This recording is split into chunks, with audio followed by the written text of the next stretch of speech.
Hello friends, welcome to Tarna Publication. This is Manisha Swami and so guys, from today you will study with me and the subject of biology, जिसे कि हिंदी में कहते हैं जीव विज्ञान।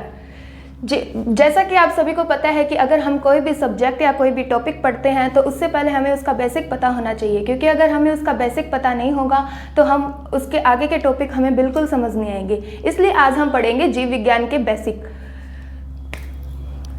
के अंदर सबसे पहले आते हैं उसकी डेफिनेशन।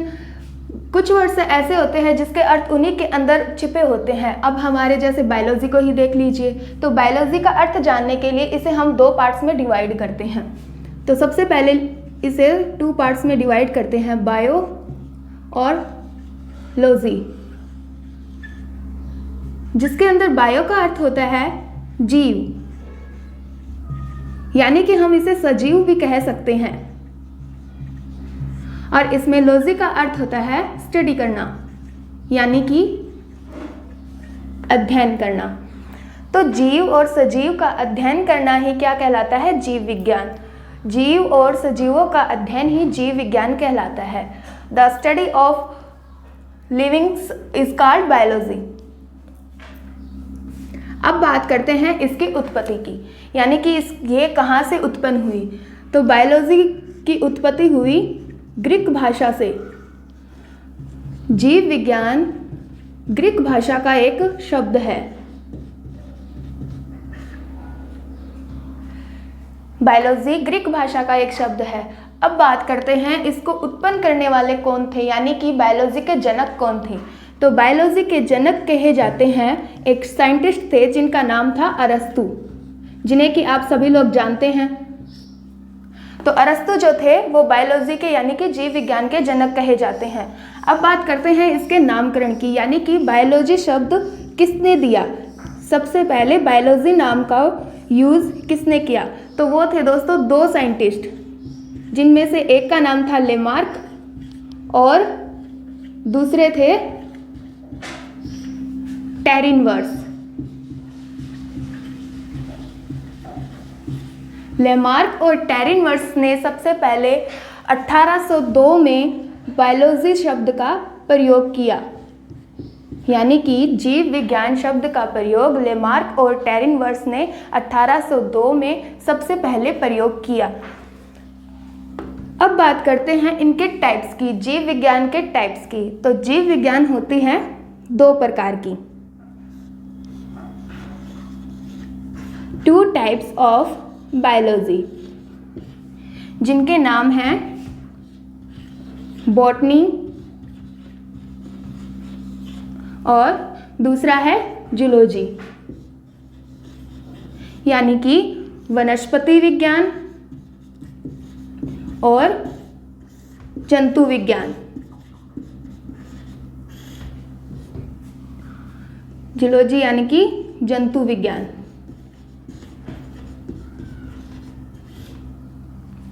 वैसे तो बायोलॉजी की और भी ब्रांचेस होती है, जैसे कि biochemistry, biometrics, molecular biology, biophysics, लेकिन वो सब चीज़ें हम इन्हीं के अंदर पढ़ेंगे, बॉटनी और जूलॉजी के अंदर। इसलिए हम सबसे पहले इन दोनों को पढ़ेंगे। वनस्पति विज्ञान यानी कि पौधे, जिन्हें साइंस में कहते हैं पादप। तो पादपों का अध्ययन ही वनस्पति विज्ञान कहलाता है, यानी कि study of plants is called botany. और जंतु विज्ञान है तो ये आपको पता चल रहा होगा कि इसके अंदर जंतुओं का अध्ययन किया जाता है। तो study of animals is called zoology. Study of animals. Botany यानी कि वनस्पति विज्ञान, जिसके अंतर्गत पादपों का अध्ययन किया जाता है, और जूलॉजी यानी कि जंतु विज्ञान, जिसके अंदर जंतुओं का अध्ययन किया जाता है। अब बात करते हैं इनके जनक की। तो बॉटनी के जनक कहे जाते हैं दोस्तों एक साइंटिस्ट थे जिनका नाम था थियोफ्रैक्टस।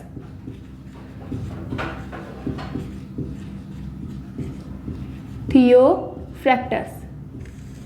थियोफ्रैक्टस को बॉटनी के यानी कि वनस्पति विज्ञान के जनक कहा जाता है।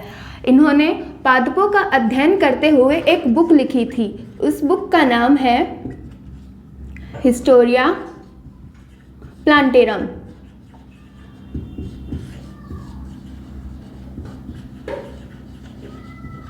Historia plantarum. अब बात करते हैं जंतु विज्ञान की।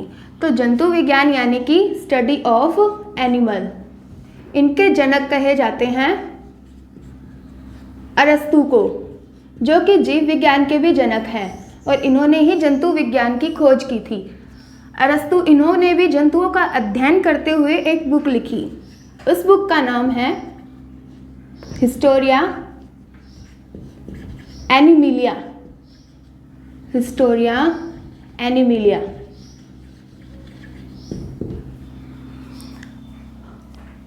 Study of plants.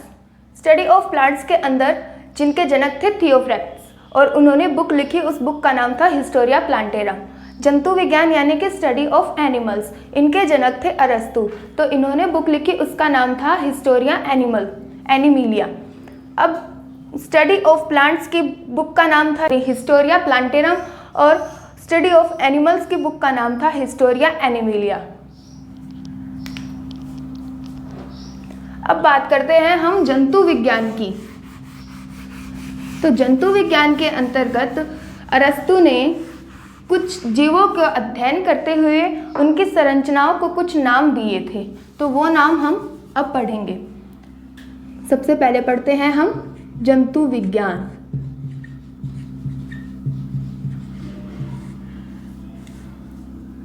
जो अरस्तु थे, उन्होंने जीवों का अध्ययन करते हुए उनकी संरचनाओं के आधार पर उनको कुछ नाम दिए थे। तो संरचना जैसे कि उसकी बाह्य संरचना, उसकी आंतरिक संरचना और उसके कार्य कि जीव किस प्रकार से कार्य करता है। तो उन्होंने जंतु की एक्सटर्नल स्ट्रक्चर को कहा, यानी कि जंतु की बाह्य संरचना को उन्होंने मॉर्फोलॉजी नाम दिया। मॉर्फोलॉजी। और इंटरनल स्ट्रक्चर को उन्होंने नाम दिया, यानी कि जीवों की आंतरिक संरचना को अरस्तु ने कहा एनाटॉमी। अब बात करते हैं उसकी फंक्शनल स्ट्रक्चर की, यानी कि कार्यात्मक संरचना की। तो उनकी फंक्शनल स्ट्रक्चर थी, यानी कि अरस्तु ने जंतुओं के कार्यात्मक संरचना को कहा फिजियोलॉजी।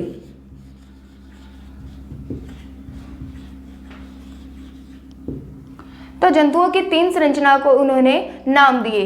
उन जंतुओं की बाह्य संरचनाओं को उन्होंने मॉर्फोलॉजी कहा, जंतुओं की आंतरिक संरचना यानी कि इंटरनल स्ट्रक्चर को उन्होंने एनाटॉमी कहा, और उनके कार्यात्मक संरचना यानी कि फंक्शनल स्ट्रक्चर की जीव किस प्रकार से कार्य करता है उसको उन्होंने फिजियोलॉजी कहा। तो फ्रेंड्स, आई होप आप सबको हम पढ़ाया हुआ समझ में आया होगा। अगर आपको कुछ भी समझ नहीं आए तो आप हमें पूछ सकते हैं। आज हमने बायोलॉजी का बेसिक पढ़ा। बायोलॉजी का बेसिक यहीं खत्म होता है। नेक्स्ट वीडियो में हम पढ़ेंगे आपके टॉपिक्स, जैसे कि सेल। नेक्स्ट वीडियो में हम पढ़ेंगे सेल, जिसे कि कोशिका कहते हैं, जो कि आप सभी लोग जानते हैं। तो आज की क्लास हम यहीं समाप्त करते हैं। तो फ्रेंड्स, नेक्स्ट वीडियो देखने के लिए हमारे चैनल को सब्सक्राइब कीजिए, तरना पब्लिकेशन को। वीडियो अच्छी लगी तो लाइक्स कीजिए और अपने दोस्तों के साथ शेयर जरूर कीजिएगा। Thank you so much friends.